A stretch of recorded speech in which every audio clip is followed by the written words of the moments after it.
Hello everyone, welcome to this session. We're still discussing about the relationship between the various climatic regions and the various human activities. So far in our previous video, we were discussing about the agriculture. So today, let's move on to the other various economic activities and how the climate has influenced or has impacted on them. So we'll start today with the settlements. We know that people like to establish their settlements in areas with the favorable climates and which support a variety of agricultural activities. Such areas are often well populated. These places where they have a favorable conditions support the various agricultural activities. While very hot or extremely cold areas are usually sparsely populated because their climatic conditions are unfavorable for the human settlement.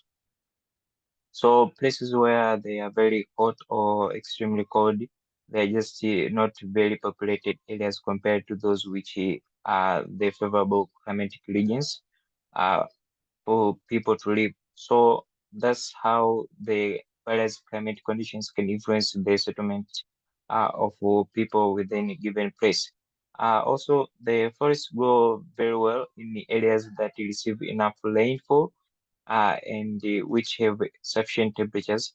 Dense forests of the world are concentrated simply within these climatic regions, the equatorial and the tropical climates, they experience high rainfall and the temperature throughout the year. While the presence of the forest in these regions simply they stimulate the lumbering and growth of the other industries such as paper making and the carpentry. So all these, in a way, they influence the settlement of people within such given places due to the various climatic conditions that are there. Moving on, let's see fishing. This is the other economic activity that can be influenced by the climate. Most of the world's fishing grounds are in cooler regions. We've discussed about the cooler climates. We've seen the various characteristics of them.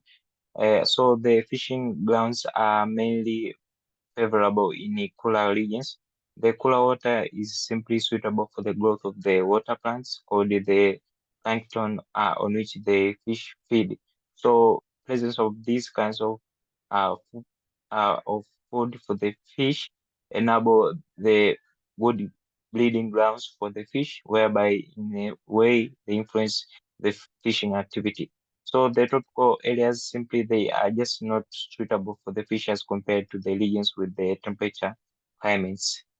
So I hope that's clear about this, the economic activity, the fishing relating to the climatic regions. Moving on, the other one is tourism.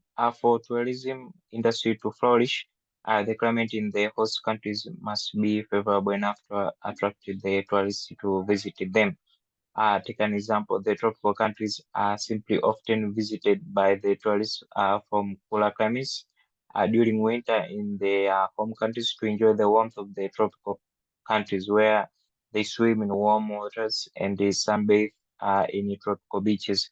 So this kind of climate favorable for the tourism as it enables the tourists to come to enjoy the breeze and the warmth of the tropical regions, whereby these regions are just found within this kind of tropical climate.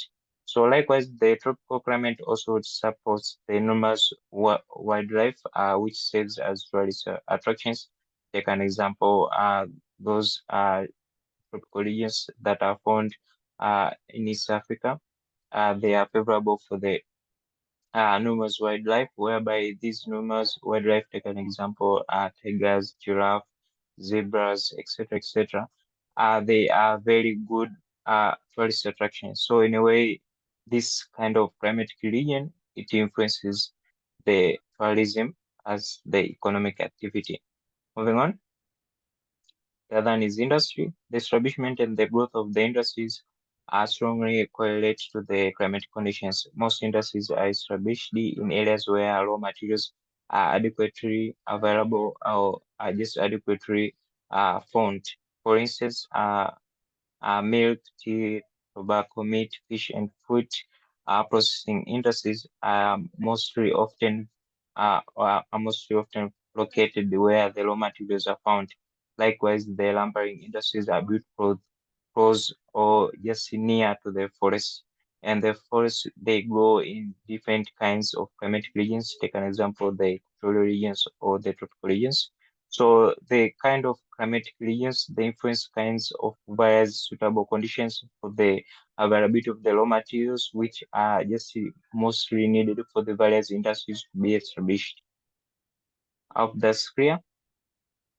The other one is transport.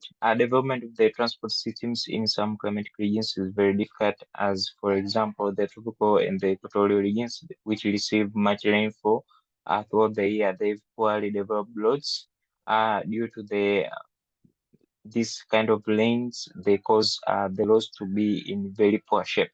Routes passing through areas with uh, these routes that passes through areas with the clay soils, they become muddy and slippery when it rains, hence the transportation becomes a challenge. So the transportation is mainly affected due to uh, the infrastructures that can be affected during the various uh, conditions within these climatic regions. So those example in the bases, they may be blocked by sand blown onto them and making the roads impassable or just intransferable or just they cannot be passed. In a way, the transportation can be affected in this kind of a way in these desert regions. In very cold regions, the precipitation in the form of snow, they may cover roads, making them impassable during winter. So these kinds of climatic situations or uh, conditions, they influence the kind of transportation to be taking place within the given kinds of areas. So that's all I have for this video. We've finished up discussing about the various the economic activities, how they can be influenced by various climatic regions. So I hope that that's clear, and thank you.